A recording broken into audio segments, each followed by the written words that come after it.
Ukraina atkal izvēlas uzkrītošus veidus, kā kaitēt Kremlim. Bet tāpat kā iepriekš ir bijuši daudzi izšķiroši brīži. Kīživa atkal tuvojas krustcelēm, lemjot, ko darīt ar savu gaisa kampaņu. Uz spēles ir vairāki procentpunkti Krievijas IKP. Politiskā stabilitāte Maskavā. Iespējams, arī Ukraina spēja uzturēt uzbrukuma operācijas, un vai frontes karavīri vispār var paēst. Tātad šodien es vēlos apspriest 4 skaidrākās iespējas, kas ir pieejamas, kamēr Ukraina apsver nākamos soļus savā gaisa kampaņā. Un lai vēl precīzāk noteiktu tēmu, es runāju par lietām, kas varētu notikt nākamā mēneša laikā, vai ap to. Šis ierobežojums izslēdz triecienus pret Krievijas iekšzemes elektroenerģijas un apkūres apgāde, lai burtiski sasaldētu ienaidnieku. Esmu pārliecināts, ka mēs drīzumā apspriedīsim šo iespēju citā formātā. Jebkurā gadījumā tas mums atstāja šādas iespējas. Pirmkārt, palielināt spiedienu uz Krievijas naftas pārstrādes rūpnīcām. Otrkārt, paplašināt triecienus Wildberries objektiem. Treškārt, pāriet uz kampaņu pret Krievijas pretspēka spēkiem un mērķēt uz pašas Krievijas balistiskajām raķetēm. Par pēdējo iespēju mēs apspriedīsim Krievijas pārtikas apgādi, tēmu, kas saņem maz uzmanības, neskatoties uz agrāko šķietamo uzbrukumu. Tad man būs īsa piezīme par to, kā šī saruna patiesībā ir ievads daudz jutīgākai stratēģiskai apspriedēji, ko Kremls pašlaik rīko. Bet pirmais šodienas jautājums ir Krievijas naftas pārstrādes rūpnīcas un cita naftas infrastruktūra. Un, lai gan tas var šķist acīm redzama izvēle, ņemot vērā, ka tas jau vairāk nekā gadu ir piesaistījis visu uzmanību, notiek arī dažas nianses. Apskatiet šo neseno ziņu stāstu. Ukrainas droni trāpīja lielai Krievijas naftas pārstrādes rūpnīcai 800 jūdžu attālumā, vai aptuveni 1300 km attālumā no robežas. Tas ir liels notikums. 82 mediji to atspoguļoja 5 stundu laikā pēc ziņas parādīšanās. Bet ļaujiet man parādīt jums dažas priekšrocības, ko sniedz šī stāsta iepazīšana, izmantojot šodienas video sponsoru – Ground News. Jau tas vien, ka zemāk ir šī stāsta kopsavilkums, ir ļoti svarīgi, ņemot vērā, kā mūsdienu mēdīju virsraksti ir kļuvuši maldinoši un klikšķus piesaistoši. 2,7% no kopējās pārstrādes jaudas. Paturiet to prātā vēlākam. Tad Ground News arī ļauj, jūs zināt, lasīt rakstus no dažādiem avotiem un iegūt dziļāku izpratni par tēmu. Kas attiecas uz plašumu, Ground News jums palīdz ar savu aklās zonas funkciju, stāstē, kurus viena politiskā spektra puse neaptver. Starp citu, šis ir gadījums, kad Ķīna iegādājas ēku, kas atrodas tikai dažas soļus no Baltā nama, nevis Ķīna pērk kāpnes, kas nākušas no Baltā nama. Un, ja tas nav arguments, lai lasītu tālāk par sākotnējā ziņu avota virsrakstu, tad es nezinu, kas ir. Un, apmeklējot ground.news, Sleepseater Linus on Maps vai noskanējot QR kodu uz jūsu ekrāna, jūs varat iegūt lielisku 40% atlaide Vantage plānam, kas jums sniedz piekļuvi visām šīm funkcijām un vēl vairāk. Diemžēl nekādas īstas Baltā nama kāpnes jūs neiegūsiet. Neskatoties uz to, vēlreiz paldies Ground News par šodienas video atbalstīšanu. Jebkurā gadījumā vilinošais arguments pret rafinēšanas rūpnīcām ir bilstošā robeža atdeve. Protams, kaitējums uzkrājas. Bet sasniegt jaunus mērķus kļūst grūtāk, jo tev jāsāk šķērsot pasaulē lielāko valsti. Labāk meklēt kaut ko jaunu pašreizējo raķešu un dronu darbības rādījusā, un tur, kur vēl nav tik daudz aizsardzības pasākumu. Tomēr šim argumentam ir daži trūkumi. Pirmkārt, Krievija spēja salabot naftas pārstrādes rūpnīcas ātrāk nekā šķiet. Diemžēl Ukrainai visvieglākie mērķi parasti ir arī visvieglāk salabojami. Tas nepalīdz, ka lielāko daļu bojājumu ir radījuši droni, un tiem ir mazāks ugunspēks nekā īstai raķetei. Lielākā problēma sistēmā ir rezerves jauda. Jūs redzēsiet spilgtus virsrakstus. Piemēram, Ukraina izsit no ierindas 38% no Krievijas naftas pārstrādes jaudas. Pat ja jūs pieņemat kā pašsaprotamu, ka viss, kas ticis trāpīts, tiešām ir atslēgts, jauda nav ražošana, un ražošana ir galvenais rādītājs. Pirms triecienu kampaņas apmēram 5. daļa Krievijas naftas pārstrādes jaudas stāvēja dīkā, daļēji, lai dotu atpūtu vecākajām iekārtām, daļēji nepietiekamu naftas resursu dēļ. Tādējādi, izņemot propagandas uzvaru Ukrainai, galvenā sākotnējā triecienu ietekme bija darba slodzes pārdale uz rezerves jaudu. Patiesās izmaksas bija remontos un loģistikas plānošanā, kā pārvirzīt naftas plūsmas. Tātad, ja sākotnēji redzējāt degvielas trūkumu, Tas bija tāpēc, ka loģistikas komandas nespēja tikt galā, nevis tāpēc, ka Krievijai trūktu ražošanas jaudas. Patiesās problēmas radās, kad Ukraina sāka paplašināt savus uzbrukumus rafinēšanas rūpnīcām pret dziļāk iekšzemē esošiem mērķiem. Tagad Krievija patiešām saskaras ar īstu trūkumu. Ukraina gan nevarēja uzreiz pāriet pie šī soļa, jo dziļāki gaisa triecieni prasa lielāku pārliecību, ka pretgaisa aizsardzība nenogāzīs visus ienākošos dronus un raķetes. Ņemot vērā, ka mēs beidzot esam sasnieguši šo posmu, arguments turpināt uzbrukumus naftas pārstrādes rūpnīcām ir tāds, ka Ukraina tikai tagad sāk gūt patieso šīs kampaņas augļus. Mēs nesaskaramies ar dilstošas robežu atdeves problēmu, tāpēc kāpēc apstāties? Vēl viens pēdējais punkts par naftu. Turpinot tēmu, lūdzu izlasiet vairāk nekā tikai virsrakstus. Šī iespēja nav pretrunā ar ASV politiku. Varbūt jūs redzējāt ziņojumus, ka Vents iejaucas, lai apturētu Ukrainas uzbrukumus naftas tankuģiem. Nu jā, bet tas būtiski ignorē, kuri tankuģi. Un atbilde ir ne Krievijas tankuģi, kas pārvadā naftu no Kazahstānas uz starptautiskajiem tirgiem pa cauruļvadu, kas iet cauri Krievijai. Tās radīja problēmas ASV uzņēmumiem, kas čarterēja tankuģus šai naftai, kā arī apdraudēja naftas cenu stabilitāti rietumu tirgos, kas parasti uz to paļāvās, un rietumu plašākos centienus izstumt Kazahstānu no Krievijas koalīcijas. Ievērojami, Džo Baidena administrācijā atturēja no uzbrukumiem ne tikai šai Kazahstānas naftai, bet arī jebkurai Krievijas naftas operāciju daļai. Savukārt šodien Ukraina var turpināt uzbrukt dažādiem citiem mērķiem, saskaņā ar starptautiski saskaņoto sankciju politiku, un neiekļūt konfliktā ar Donalda Trumpa administrāciju. Otrais sarakstā, un arī atbilstoši status quo saglabāšanas tēmai, ir koncentrēties uz tiešsaistes mazumtirdzniecības sadales centriem. Tagad es varēju vienkārši pateikt Wildberries, jo lielākā daļa cilvēku jau zina, ka šis augļa nosaukuma uzņēmums ir Krievijas ekvivalents Amazon. Un, ja jūs to nezinājāt, vai redzat, kā es uzrakstīju šo scenāriju, lai to dabiski paskaidrotu? Bet es nevēlos šo diskusiju ierobežot tikai ar vienu uzņēmumu. Tomēr, ja koncentrējamies tikai uz Wildberries, Ukrainai joprojām ir daudz iespēju rīkoties, jo robežu atdeves samazinājums te atkal ir neliels. Paturiet to prātā vēlākam.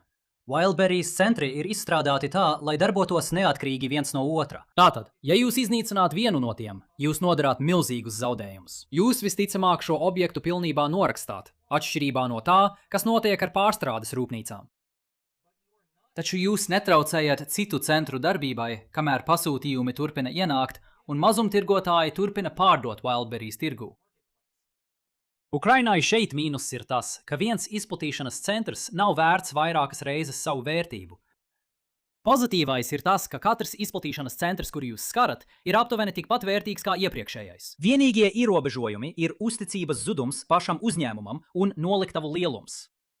Wildberries cenšas paplašināt savas operācijas pēc iespējas lielākā mērogā, taču dažas noliktavas ir lielākas nekā citas. Ja šeit ir kāda iespēja paplašināties, tad tā ir vērsta uz Wildberries galveno konkurentu – Ozonu. Lielākoties Ozona ir palicis ārpus Kīivas tēmēkļa, ar dažiem neskaidriem izņēmumiem. 24. jūlijā notikušais noliktavas ugunsgrēks, kas iespējams bija tikai blakus postījumi no netālu notikuša Wildberries trieciena, un kaut kas 31. jūlijā, ko Ukraina uzskata par apzinātu triecienu, kas bija vērsts arī uz Wildberries objektu, tajā pašā industriālajā kompleksā, taču Ozona apgalvo, ka tas nav radījis nekādu kaitējumu.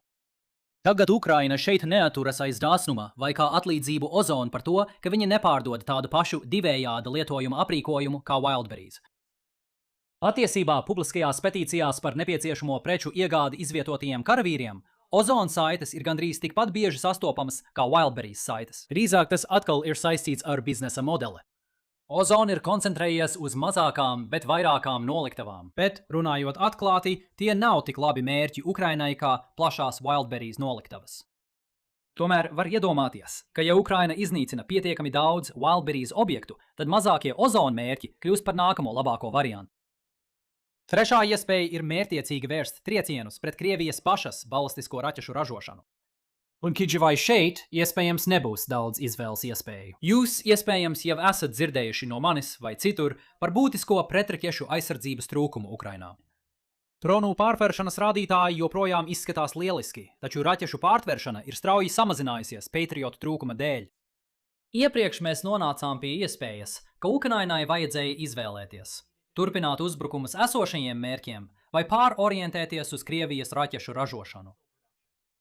Šeit iedaras apgrieztais klišejiskais teiciens, ka labākā aizsardzība ir labs uzbrukums. Reaktīvas atbildes aprēķins šeit neizskatās labi. Intervijā CNN Volodimirs Zelenskijs sacīja, ka Ukrainai šobrīd ir aptuveni par 60% mazāk pārtvērēju nekā pagājušajā gadā, kamēr Krievija šauj aptuveni 2 vairāk balistisko raķešu. Ciparī, kas aptuveni atbilst neatkarīgo avotu aplēsēm. Tas bija daļa no Volodimira Zelenska lobēšanas kampaņas, lai iegūtu vairāk Patriot pārtvērēju. Viņš turpināja sakot, ka 5% no ASV krājumiem palīdzētu Ukrainai izturēt ziemu, bet 10% iznīcinātu visas Krievijas raķetes. Tagad man nav šaubu, ka Ukrainai klātos labāk ar lielāku Patriot raķešu piešķīrumu.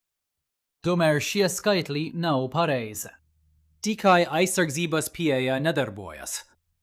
Krievija tagad izšauj vairāk nekā 100 balistisko raķešu mēnesī. Optimistiski raugoties, Savienotajām valstīm savā krājumā ir palikušas 1000 Patriot raķete. Atkal optimistiski raugoties, pieņemot, ka pārtveršanas attiecība ir 1:1, tas nosaktu raķešu mēneša apjomu, labākajā gadījumā. Ir jāveic kādas izmaiņas Krievijas saucējā, lai tas darbotos. Ukrainai ir jāuzdod savu jautājums, vai valsts spēj izturēt civili iedzīvotāju upurus, vai padarītu Krievijas politiskās problēmas vēl smagākas.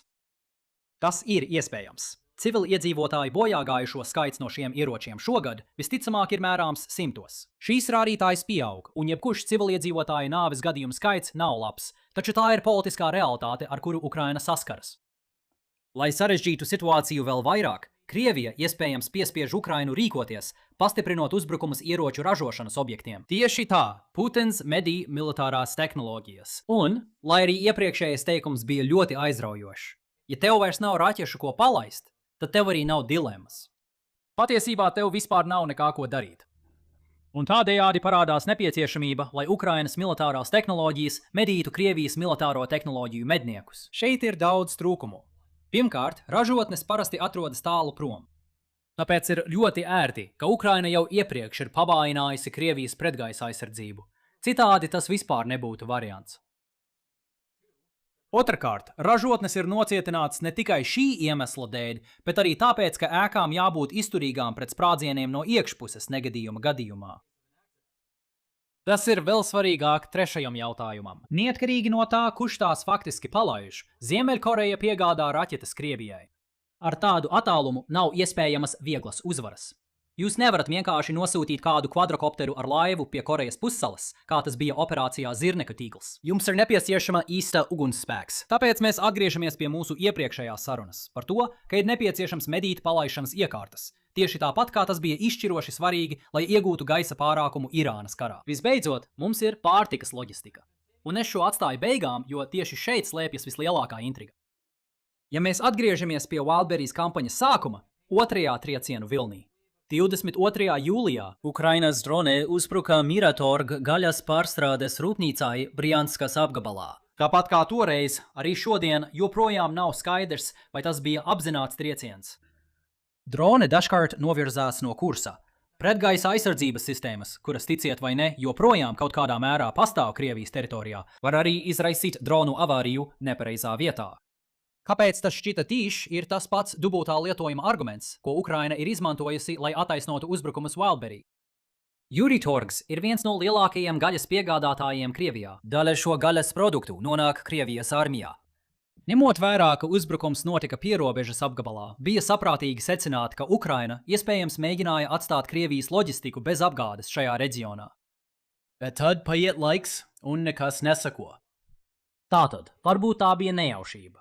Varbūt tas bija apzināti, bet arī apzināti tikai vienreizējs gadījums. Vai varbūt Wildberry triecieni ir bijuši tik veiksmīgi, ka Ukraina nolēma atlikt pārējās iespējas otrajā plānā? Kas ir būtiski šai iespējamajai stratēģijai, bet bieži vien paliek neapspriests, ir tas, ka pārtikas izplatīšanas sistēmas ir pretējas Wildberries modelim. Atcerieties, ka Amazon stila izplatīšanas centri darbojas praktiski neatkarīgi viens no otra. Tātad, ja vienam uzbruk, pārējie turpina darboties, un ir iespējams novirzīt piegādes no neaizskartajiem centriem. Vienkārši jābrauc lielāks attālums. Pārtikas ražošana un izplatīšana tā nedarbojas. Lielākā daļa šo preču ir ātri bojājošās. Ja iznīcina vienu noliktavu, mazumtirgotāji nevar vienkārši pāriet uz citu izplatīšanas centru. Nevar, neveicot sarežģītus loģistikas aprēķinus, lai nodrošinātu, ka viss nonāk piegādes vietā pirms pārtika sabojājās. Nemaz nerunājot par to, ka pārtikas bizness ir ar zemu peļņas maržu, tāpēc pat 100 papildus kilometru piegādē var visu padarīt nerentablu. Galvenais ir tas, ka rafinēšanas rūpnīcas un Wildberries uzbrukumiem ir nepieciešams noteikts piesātinājuma līmenis, lai tie varētu radīt haosu visā sistēmā. Tas neatiecas uz pārtikas nozari.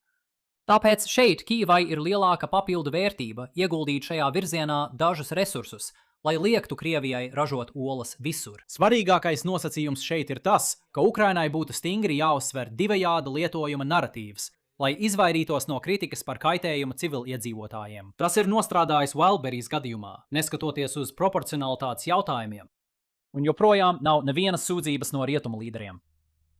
Mums būtu jāgaida, lai redzētu, vai šī tendence turpināsies, ja Ukraina ies šo ceļu. Tas būs daudz vieglāk īstenojams, ja Ukraina ierobežos savus triecienus pa pārtikas pārstrādes objektiem līdz pierobežas apgabaliem, nevis, piemēram, šaus pa kādu objektu Maskavā. Ļaujiet man noslēgt šeit ar nelielu pavērsienu mūsu galvenajās atziņās. Jā, mums ir 4 varianti uz galda. Bet man šeit nāk prātā vecais aizsardzības algoritms. Ja mēs spējam apspriest, kādi ir galvenie motivējošie faktori šeit, tad noteikti arī Kremlis var tos izanalizēt. Un cilvēkiem tur arī ir iespēja novirzīt aizsardzības resursus, lai kompensētu savas ievainojamības. Savukārt tas viss ir bijis pārspīlēts apspriedums par to, kā Ukrainai un Krievijai vajadzētu aprēķināt ieguvumus un riskus, kas saistīti ar katru no šīm stratēģijām. Mēs nevaram patiesi noteikt, kurš no tiem īstenosies praksē. Krievija centīsies izlīdzināt savas ievainojamības starp šīm iespējām, atstājot niecīgu, nepublisku informāciju katrā pusē, lai tā noteiktu, kas notiks praksē. Īpaši attiecībā uz to, kas mums pat prātā neienāca, kad domājām par potenciālajiem karstajiem punktiem. Bet tas noteikti ir intriģējoša mīkla. Vēlreiz paldies Ground News par šodienas video sponsorēšanu. Dodieties uz ground.news/LinusOnMaps vai noskanējiet QR kodu uz ekrāna, lai ietaupītu 40% izvēloties Vantage plānu. Ja jums patika šodienas video, lūdzu nospiediet patīk, dalieties un abonējiet, un tiekamies rīt. Seldzējiet sevi!